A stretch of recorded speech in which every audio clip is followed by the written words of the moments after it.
Assalamualaikum warahmatullahi wabarakatuh. Selamat pagi anak-anak. Saya berharap semuanya dalam keadaan sehat walafiat ya.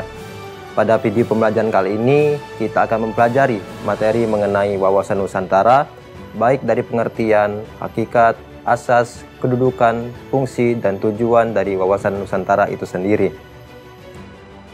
Video ini menuntun anak-anak untuk mempermudah dalam memahami wawasan Nusantara dalam rangka meneguhkan kembali bahwa Indonesia adalah negara kesatuan yang bercirikan Nusantara yang perlu dijaga dan dipertahankan kedaulatannya. Dalam rangka mendukung terwujudnya wawasan Nusantara, diperlukan sikap atau perilaku dari anak-anak sekalian sebagai perwujudan peran warga negara dalam mendukung implementasi wawasan Nusantara. Sebelum kita beralih ke materi yang akan dipelajari, anak-anak semuanya harus memahami terlebih dahulu tujuan pembelajaran yang harus dicapai pada kali ini.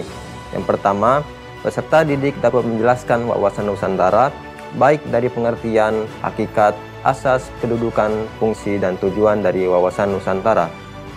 Yang kedua, peserta didik dapat mempresentasikan wawasan Nusantara, baik dari pengertian, hakikat, asas, kedudukan, fungsi, dan tujuan dari wawasan Nusantara.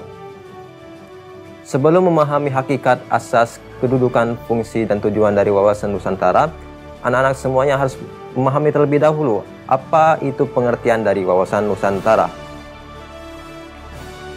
Sebenarnya banyak sekali pengertian mengenai wawasan Nusantara, tetapi ada satu pendapat pengertian wawasan Nusantara yang diusulkan menjadi ketetapan Majelis Permusyawaratan Rakyat dan dibuat di Lembaga Ketahanan Nasional pada tahun 1999 yang berbunyi, wawasan Nusantara adalah cara pandang dan sikap bangsa Indonesia mengenai diri dan lingkungannya yang serba beragam dan bernilai strategis dengan mengutamakan persatuan dan kesatuan bangsa, serta kesatuan wilayah dalam menyelenggarakan kehidupan bermasyarakat, berbangsa, dan bernegara untuk mencapai tujuan nasional.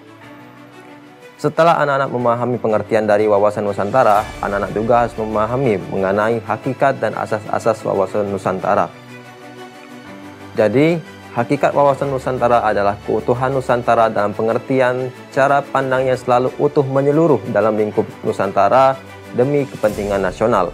Hal tersebut berarti bahwa setiap warga negara harus berpikir, bersikap, bertindak secara utuh menyeluruh demi kepentingan bangsa dan negara Indonesia.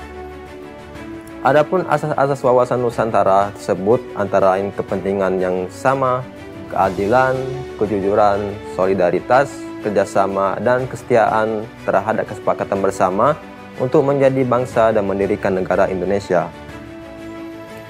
Wawasan Nusantara berkedudukan sebagai wawasan nasional bangsa Indonesia yang merupakan ajaran yang diyakini kebenarannya oleh seluruh rakyat Indonesia. Dalam hal ini, agar menjadi landasan nasional dalam menyelenggarakan kehidupan nasional. Wawasan Nusantara juga berfungsi sebagai pedoman dalam menentukan segala keputusan bagi penyelenggaraan negara di tingkat pusat maupun daerah, maupun bagi seluruh rakyat Indonesia dalam kehidupan bermasyarakat, berbangsa, dan bernegara. Wawasan Nusantara juga bertujuan mewujudkan nasionalisme yang tinggi di segala aspek kehidupan rakyat Indonesia agar lebih mengutamakan kepentingan nasional daripada kepentingan lainnya. Untuk memperdalam pemahaman anak-anak mengenai materi pada video pembelajaran kali ini, silakan diskusikan tugas berikut dengan teman-teman kelompok di kelas. Diskusikan dengan kelompok mengenai berbagai contoh keberhasilan dan ketidakberhasilan pelaksanaan asas wawasan Nusantara pada saat ini, baik dalam masalah politik, hukum, ekonomi, maupun sosial budaya yang tercantum dalam deskripsi di bawah ini. Untuk lebih memantapkan pemahaman anak-anak tentang wawasan Nusantara pada kali ini, anak-anak dipersilakan juga untuk menjawab beberapa pertanyaan yang ada di dalam link di deskripsi video bawah ini.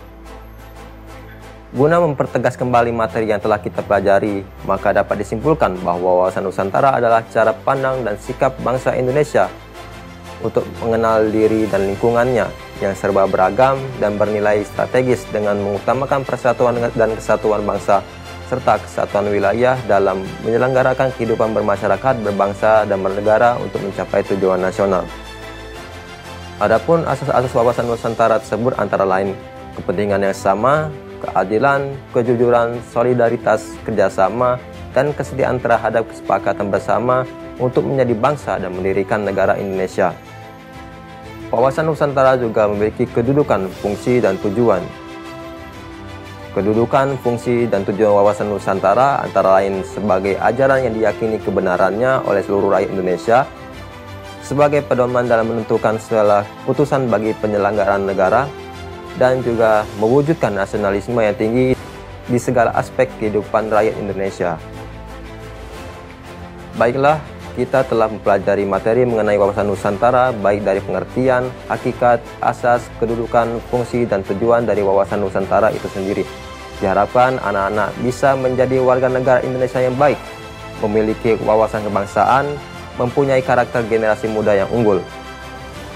Oleh karena itu, teruslah belajar dan belajar agar mengubah kehidupan menjadi lebih baik. Belajar tidak cukup hanya sampai pada saat ini saja, karena sejatinya belajar itu dapat dilakukan kapan saja dan di mana saja tanpa dibatasi oleh usia. Terima kasih atas perhatian anak-anak. Semoga video pembelajaran pada kali ini menjadi berkah dan manfaat. Untur makola warahmatullahi wabarakatuh. Lihatlah apa yang disampaikan, jangan lihat siapa yang menyampaikan. Assalamualaikum warahmatullahi wabarakatuh.